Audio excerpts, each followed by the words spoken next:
ایک شخص کا کہنا ہے کہ میری بیوی پچھلے ایک ہفتے سے بیمار تھی۔ میں اسے پچھلے ایک ہفتے سے 3 بار ہاسپٹل لے گیا لیکن اسے آرام نہیں آ رہا تھا۔ آج شام کو اسے پھر تکلیف بہت زیادہ تھی تو اسے میں پھر کسی اسپیشلسٹ ڈاکٹر کے پاس لے گیا۔ اس نے ٹیسٹ وغیرہ کروائے، دوائی لکھ دی اور ہم گھر آ گئے۔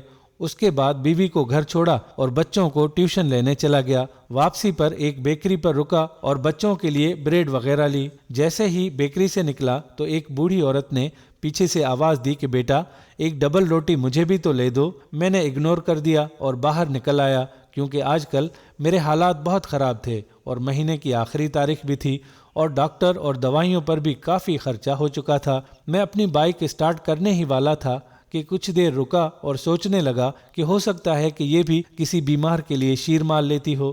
میں رکا اور جلدی سے بیکری کے اندر داخل ہوا اور بیکری کے اندر جا کر دکان والے سے کہا کہ اس عورت کو ایک شیر مال دے دو۔ بیکری والے نے پوچھا کہ کون سا دوں؟ ایک 30 روپے کا ہے، ایک 70 روپے کا ہے۔ میں نے کہا کہ جو اسے چاہیے وہی دے دو۔ اس نے 70 والے پہ ہاتھ رکھا تو میں نے کہا اچھا یہ لے لو، اور میں نے بیکری والے کو پیسے دے دیے۔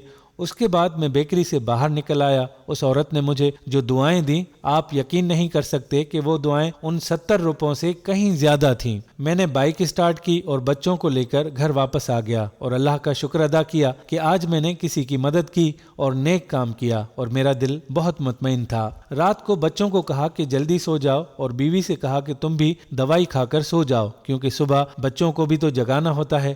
اگلے روز جب صبح بیوی اٹھی تو میں نے اس سے پوچھا کہ تمہاری اب طبیعت کیسی ہے؟ اس نے فوراً جواب دیا کہ میں تو کافی بہتر محسوس کر رہی ہوں اور درد بھی بالکل ختم ہو گیا ہے، حالانکہ میں نے صرف ایک ٹائم ہی دوائی کھائی تھی۔ ہم دونوں نے ایک ساتھ بیٹھ کر ناشتہ کیا۔ حالانکہ میری بیوی پچھلے ایک ہفتے سے شدید درد کی وجہ سے کھانا پینا بالکل چھوڑ گئی تھی، لیکن آج اس نے بالکل اچھے طریقے سے ناشتہ کیا۔ میرے ذہن میں اس عورت کی دعائیں یاد آ رہی تھیں جس کی میں نے بہت چھوٹی سی مدد کی تھی، لیکن اس نے دعائیں بہت زیادہ دی تھیں اور اس کا صلہ مجھے ہاتھوں ہاتھ مل گیا۔ دوستو، آپ سے بھی گزارش ہے کہ اس طرح کے غریب لوگوں کی ضرور مدد کیا کریں اور اپنے بچوں اور اپنے گھر والوں کا صدقہ ضرور نکالا کریں۔ اللہ تعالی ہم سب کے لیے آسانیاں پیدا فرمائے اور دوسروں کے لیے بھی آسانیاں پیدا کرنے کی توفیق عطا فرمائے۔ آمین ثم آمین یا رب العالمین۔ اپنے دوستوں کے ساتھ اس کو لازمی شیئر کیجیے گا اور ہمارے چینل کو سبسکرائب کرنا اور ہمارے فیس بک پیج کو لائک کرنا اور فالو کرنا ہرگز مت بھولیے گا۔